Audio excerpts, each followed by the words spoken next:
říct ven. A tak o olympiádě by se dalo hovořit hodiny, že jo?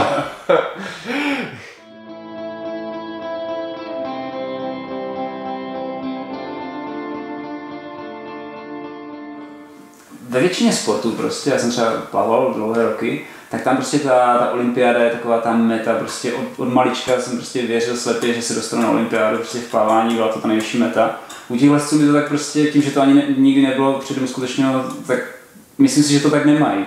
A takže si myslím, že se musí tak naladit. Jak ty to vnímáš? Určitě teď to vnímám, že je to zatím jako jenom jedna z těch vysokých met.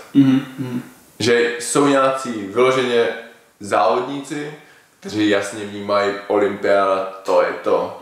Pak jsou nějací lesci, závodníci a zároveň skalní lesci, kteří to mají tak nějak mixlí, nebo možná nějaký ty priority vyčnívají, ale těžko se porovnávají. Potom jsou třeba že jo, skalní lesci, který ta olympiáda vůbec nezajímá. Já si zároveň trošku myslím, že ty lesci, co nezávodí, tak je to taky z toho důvodu, nebo často je to z toho důvodu, že jim to lezení na umělostně prostě nejde. Protože to je něco jako úplně jiného. No. Jako znám spoustu lidí, kteří lezou výborně na skalách, ale prostě lezecká stěna jim vůbec není vlastní. To je sport, no. Teď hodně jako boulderuješ, nebo hodně na sociálních sítích a asi jak to je spojované jako s boulderingem. Je to tak, že teď nastává to období, kdy máš zhruba 12 měsíců a asi jako úplně koncentrovaný na tu olympiádu a teď zase bude ta doba prostě, kdy bude Adam Ondra a indorové lezení spíše bouldering, že k něčemu směřuješ. Ano, tak olympiáda, myslím, že to je nějakých 16 měsíců, tak v podstatě od teď nebo od minulého ledna se soustředím hlavně na to lezení na umělé stěně a na všechny v podstatě ty 3 disciplíny. Momentálně v posledních týdnech hlavně boulderuju, protože sezóna akorát začala a sezóna světového poháru vždycky začíná právě disciplínou bouldering, takže právě proto hlavně nejvíc boulderuju. Vytrvalost, řekněme, že si jenom nějak udržuju a nějakým způsobem se snažím postupně zlepšovat v té rychlosti, ale potom ten čas rychlosti, kdy budu třeba plný fokus dávat na tu rychlost, ještě přijde. Řešení jsme tím měli spojeného s kotelnou a s takovým jako boulderovacím sklepem, malé chyty, tvrdé lišty, tvrdé profily. A teď si hodně jakoby výdány v souvislosti s hangárem, novou boulderovkou v Brně. Tak jaký je důvod vlastně té změny a jak ty na to jako reaguješ?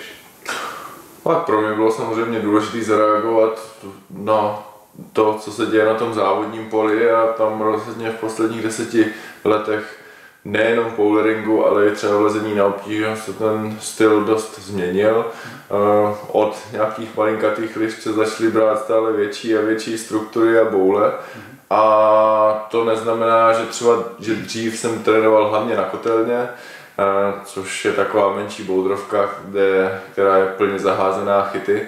Tak už před pár lety jsem začal nakupovat i ty větší a větší chyty, takže už i na kotelně se rozhodně dá slézt nějaký určitý typ moderního boulderingu, ale díky tomu, že teďka přišel hangár, tak se ten lezecký trénink na ty samotné závody posunul do úplně kvalitativně jako jiné dimenze, protože můžu kombinovat to silovější lezení na kotelně právě s tím hravým způsobem boulderingu na hangáru, kde už opravdu můžu lézt přesně ty bouldery, které se potom staví na těch světových pohárech a to je strašná výhoda. Změnil jsi nějak zásadně trénink v souvislosti s olympiádou? Já samozřejmě chápu ten styl, že si prostě teď víc samozřejmě ty disciplíny, ale trénuješ nejvíc, jak to říct, nejtvrději jako v životě na tu olympiádu? Těžko říct, jestli trénuji nejtvrději v životě. Určitě mě ten trénink trvá jako ještě delší čas než předtím. Ale třeba ten trénink na rychlost není nějak tvrdý. On jenom žere čas. Ty v podstatě na to, abys právě se stal co možná nejrychlejším a co možná jako měl tu největší sílu, tak znamená, že v podstatě musíš dělat strašně málo cvičení, strašně málo opakování a mezi tím strašně dlouho odpočívat. Na což třeba jako nejsem zvyklý, no, na to, abys měl vytrvalost, tak prostě toho musíš nadřít hodně, nakolečkovat a ten trénink jako bolí. na rychlost ten trénink třeba až tak nebolí, ale bere čas, no. A je třeba prostě se vždycky po tom dlouhém odpočinku zkoncentrovat, abys to jedno cvičení nebo tu jednu cestu na rychlost prostě dal do ní všechno. No, je to o té kvalitě versus kvantita, no. Takže teď víc dělám tu kvalitu, řekněme, i díky tomu, že se dělám nejenom tu rychlost, ale dělám třeba i ten bouldering, kde se učím nový kroky. A ty nový kroky, pokud jsi prostě brutálně unavený z toho předchozího lezení, tak se moc dobře jako nenaučíš, no. Ty nový kroky se musíš učit aspoň v nějakým stavu čerstvosti. A teď to vlastně všechno zkombinovat do toho, abys potom přišel třeba teďka v srpnu na mistrovství světa a měl formu ve všech 3 disciplínách, no tak to je velký umění. No právě. A v podstatě jako je to pro nás všechny tak trošku jako gamble. Na co se vlastně připravit? Co bude nejtaktičtější? Máme nějaký silný a slabý stránky, silný a slabý disciplíny. Máme se držet toho silného nebo vylepšovat to slabý, ale riskovat, že se horšíme v tom, co jsme silní. A ono všechno, jak se to teď potom bude násobit ty disciplíny dohromady, tak je jako velká ruleta, no. Si uspůsobit ten trénink na to, abych potom na té olympiádě nebo teď na tom nominačním mistrovství se tam měl co možná nejlepší výsledek. Mně to přijde na to konfliktní, ty 3 disciplíny, že já se jako teď ptám nahlas, ty to určitě budeš vědět, kdo ten koncept vlastně jako vymyslel, byl to nějaký vyložený jako lezec, nebo to bylo nějaké... Tak dopadlo to tak, že Tokio chtělo na olympiádě 2020 jako extra sport lezení. Olympijský výbor řekl jo, měj toho tam, ale dostanete jenom 1 cenu medailí. IFSC, Mezinárodní lezecká federace, řekla no, ale my máme 3 disciplíny, tak co si máme vybrat? No, vyberte si, co chcete. Takže zvolila podle jejich názoru takový jako nejmenší zlo, že tam dala všechny 3 disciplíny, ale v kombinaci. Bála se tam dát třeba jenom 1, protože se bála, všichni víme, jak to funguje potom na národních úrovních, co je olympijský, tam jdou všechny prachy, co není olympijský, tam nejdou. Takže jako ano, ono to má tu logiku. Já si myslím, že to menší zlo bylo naopak vybrat 1 disciplínu, ale mohli bychom to diskutovat jako do nekonečna. No. Určitě ten důvod není, protože si Mezinárodní lezecká federace myslela, že to je ta největší show. To je jako si velmi dobře vědomí oni, že to naopak ta nejmenší show.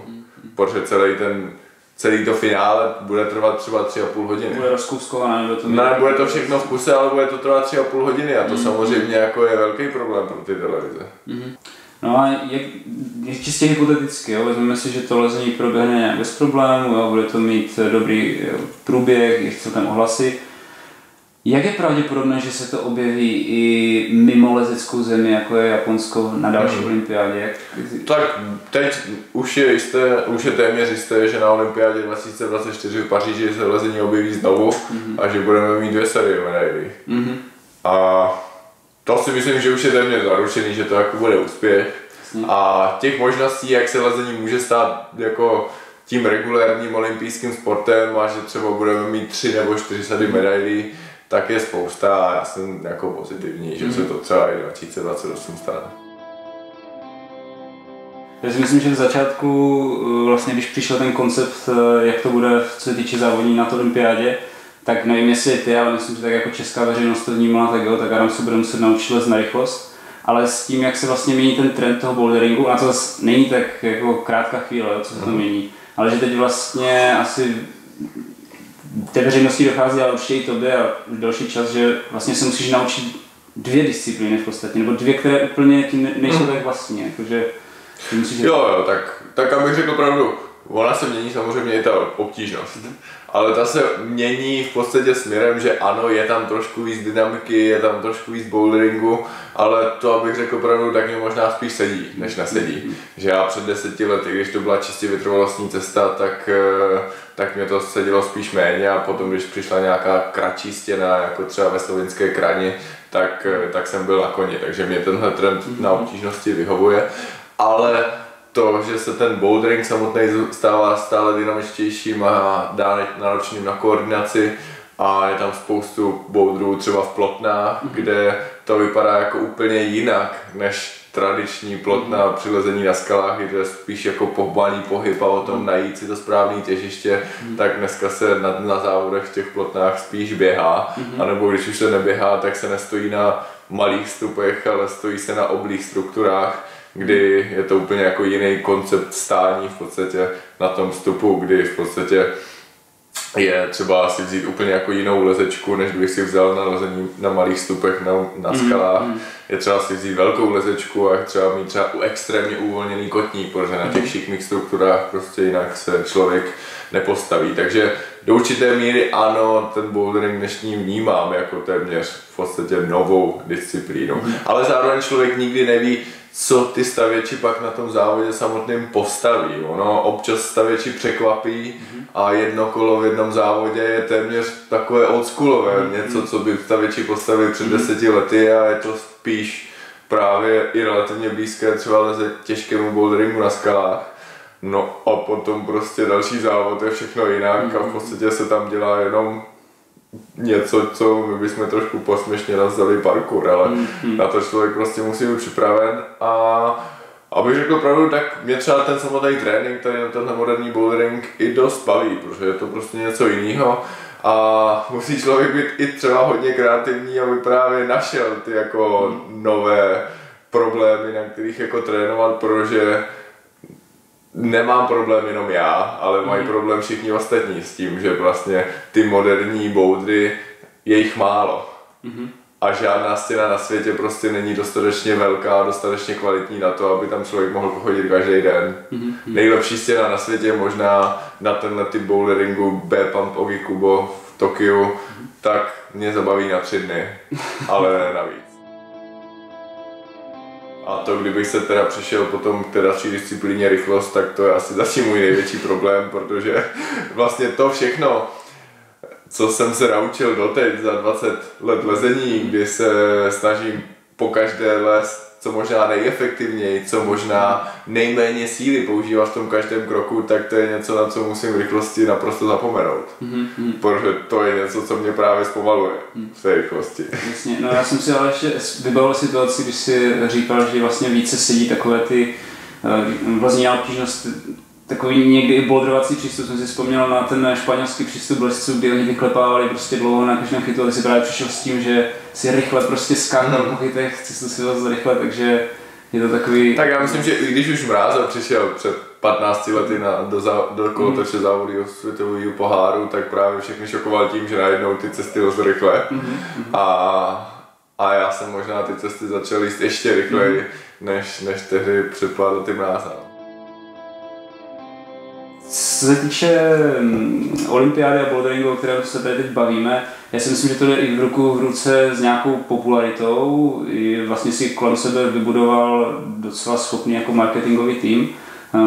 Jak to vnímáš? Dostává se do podvědomí více jako nějaké české veřejnosti to lezení, nebo...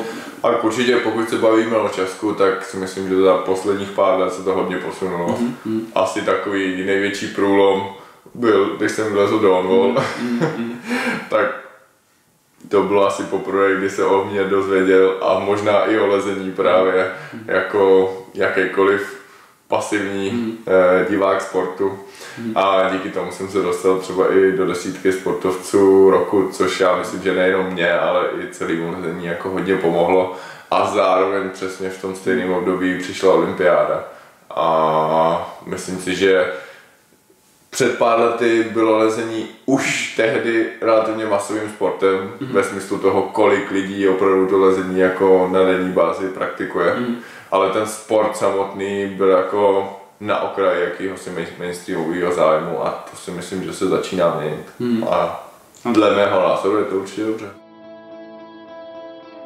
Já jsem třeba upřímně zvědavý, pokud budeš úspěšný na olympiádě, jestli to odstartuje takovou tu medailově úspěšný, s čím se prostě veze nějaký mediální hluk, jestli to uskuteční se potom taková ta éra, jak byla všichni chtěli být Jágrové a Haškové po Naganu, jestli opravdu bude tak masivní prostě ten zájem těch dětí, ale to jako nevíme, že? Já se predikovat, no. To jestli potom ty děti budou opravdu úspěšní, dost taky záleží jako na tom místním zázemí, no. Jako i v historii českých lezení mělo měl jako dost výrazných individualit, ale to vůbec jako nebyl produkt nějakého systému, to byl produkt čisté náhody. Máme na to možná talent. A jaký je tvůj názor na to zázemí v Česku? Velmi se to zlepšuje, no. Jakože pokud člověk bydlí v Brně, tak si myslím, že má jedny z nejlepších podmínek na světě. Že všude blízko jako vyjíždět sportovky v podstatě za barem. Jo, tak třeba ty skály jsou o trošku dál, ale zase ty stěny tady na ten čistý trénink. Neříkám, že tady jsou nejlepší komerční stěny, to ne. Ale máš tady 5 různých stěn, kde si dá fakt jako velmi kvalitně zatrénovat. A je to jako stále aspoň trošku, nebo dost často se stává, já nevím, Mnichov je plný jako obrovských komerčních center, ale je to dobrý pro tu komerci, ale už to vůbec není dobrý na trénink. Protože tam právě třeba chybí něco takového, co máme kolem sebe, no. A to je něco, co ten jako lezec na těch závodech prostě nutně potřebuje, ale to je něco, co nevydělává ty peníze, no. Tak ty jsi živoucí důkaz toho, že se dá na světovou úroveň prostě natrénovat na pár metrech čtverečních jako s velkým úsilí. Koneckonců i vlastně... No, bylo to dřív snadnější natrénovat na těch pár metrech čtverečních. Ale s tím že jakoby ten lezecký styl potom na těch závodech byl takový jednodušší. Bylo to hodně o tom, jako jestli udržíš ten malý chyt nebo ne. Dneska tím, jak jsou tam ty skoky i třeba na tom lezení a obtížnost, tak už je to jako nepoměrně složitější, ale určitě jako minimálně v Brně si nikdo nemůže vůbec stěžovat na podmínky. Jo. Já si osobně myslím, že je lepší bydlet v Brně než v Innsbrucku. I vzhledem tomu, že tady máme jako menší stěny, ale aspoň nemusí člověk trénovat stále na tomhle jednom a samém místě. A ten Innsbruck třeba potom je relativně blízko.